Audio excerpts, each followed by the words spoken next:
ఈరోజు ఎలుగున ప్రాజెక్టు రేపు 30 తారీఖున నారా చంద్రబాబు నాయుడు గారు ప్రారంభోత్సవం చేస్తున్నాడని ఆర్భాటం చేస్తున్నారు. ఇది చాలా దుర్మార్గ చర్య. ఎందుకంటే 96లో నారా చంద్రబాబు నాయుడు గారు ఎలుగున ప్రాజెక్టు శంకుస్థాపన చేసి దాదాపు 8 ఏళ్ళు ముఖ్యమంత్రిగా ఉండి కూడా దానికి గాలికి వదిలేసిన దుర్మార్గుడు ఎవడనంటే నారా చంద్రబాబు. అదేవిధంగా ఆ తర్వాత రాజశేఖర్ గారు 2004లో వచ్చి ఎలుగున ప్రాజెక్టు శంకుస్థాపన చేయటము, దాదాపు ఆయన 4,500 కోట్ల బడ్జెట్ ఇవ్వటము, ఆ బడ్జెట్ 5 ఏళ్లలో కూడా గొట్టిపేట, సుంకేశ్వర, కాకల 3 గ్యాపులు కూడా కంప్లీట్ జరిగింది. ఆ తర్వాత మళ్ళీ రాజశేఖర్ గారు రెండోసారి సీఎం అయితే అది కంప్లీట్ అయ్యేది. కొన్ని కారణాల వల్ల ఆయన చనిపోవటం, దానివల్ల ఆ ప్రాజెక్టు వెనకబడిపోవటం. ఆ తర్వాత ఉన్న రోషయ్య గారు కిరణ్ కుమార్ రెడ్డి గారు కూడా ఈ ప్రేక్ష ప్రాంతానికి తీరని అన్యాయం చేశారు. మళ్ళీ 2014-2019 దాకా నారా చంద్రబాబు నాయుడు ఎలుగొండ ప్రాజెక్టు నేనే కంప్లీట్ చేస్తాను, ప్రారంభోత్సవం చేస్తానని కల్లిపల్లి కబురు చెప్పి 5 ఏళ్ళు కూడా ఆ ప్రాజెక్టు కూడా 1000 రూపాయలు కూడా బడ్జెట్ కేటాయించకుండా కాలక్షేపం చేశారు. ఆ తర్వాత రాజశేఖర్ గారు తనయుడు జగన్మోహన్ రెడ్డి గారు 2010-2024 దాకా కూడా మా నాన్నగారు శంకుస్థాపన ప్రాజెక్టు, అది ఎలుగున ప్రాజెక్టు. అటు రాయలసీమలో కడప జిల్లా దాకా, ఇటు నెల్లూరు జిల్లా, ఇటు ప్రకాశం జిల్లా దాదాపు 4 లక్షల ఎకరాలకి సాగునీరు, 15 లక్షల ఎకరాలు తాగునీరు అని చెప్పి ఆనాడు జగన్మోహన్ రెడ్డి గారు ఎంతో స్పీడ్గా చకచక 2 టెండర్లు కూడా కంప్లీట్ జరిగింది.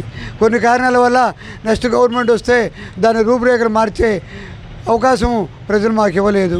ఈనాడు మళ్ళీ చంద్రబాబు నాయుడికి ప్రజలు అవకాశం ఇస్తే ప్రజలను ఇబ్బంది పెడుతూ ఇవాళ ఏదో పెద్ద ఘనకారం చేస్తున్నట్టు ఎలుగొండ ప్రాజెక్టు నేనే ఓపెన్ చేస్తున్నానని చల్లబల్ల కబుర్లు చెప్పు ముందుకు నడుస్తున్నాడు తప్ప ఇంకోటి కాదు. ఈరోజు అక్కడ దాదాపు 7,500 మంది జనాభా ఉంటే 1,100 కోట్లు ఇవ్వాల్సిన డబ్బులు కూడా సకాలంగా ఇవ్వకుండా ఇబ్బందులు పెడుతూ, ఇటు చూస్తే ఈ మధ్యకాలంలో చాలా ఉద్యమాలు, గొడవలు జరుగుతున్నవి. దాన్ని కూడా మంత్రులు కూడా దాన్ని సిల్లీగా తీసుకొని మేము ఇస్తాం R&R ప్యాకేజ్ అని చెప్పి మోసం చేస్తూ రేపు 30వ తారీఖున ఆ ప్రారంభోత్సవం చేస్తున్నారు.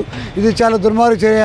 ఎందుకంటే చంద్రబాబు నాయుడు పరిధిలోనే దాదాపు 13 సంవత్సరాలు 14 సంవత్సరాలు ఆయన పరిధిలో ఉన్న ప్రాజెక్టు కూడా కంప్లీట్ చేయకుండా రాజశేఖర్ గారు జగన్మోహన్ గారు చేస్తే దాని ఇవాళ ఏమి ఇంత అర్జెంటుగా ఎలుగొండ ప్రారంభోత్సవం చేయాలని అవసరం లేదు.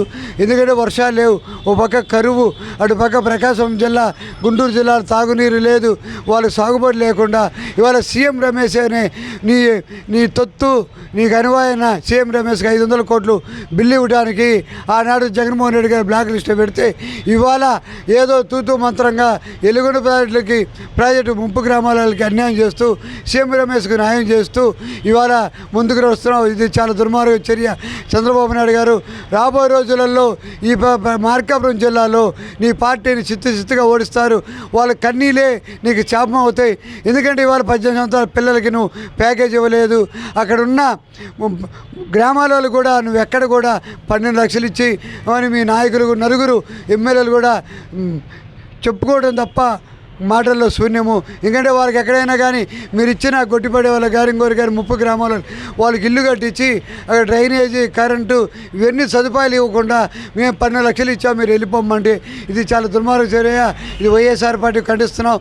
ఇదే రోజులలో చంద్రబాబు నాయుడు రాబోయే జగన్ ముఖ్యమంత్రి గారు అయితే అక్కడ జరిగిన అన్యాయము, అక్కడ జరిగిన నీ దుర్మార్గ చర్య, మీ ఎమ్మెల్యే చేసే దోపిడీని కూడా అరికడతాం. అక్కడ జరిగిన అన్యాయం కూడా ప్రజలకి మళ్ళీ వైఎస్ఆర్ పార్టీ వస్తే తప్పకుండా న్యాయం చేస్తామని కూడా వైఎస్ఆర్ పార్టీ తెలియజేస్తున్నాం.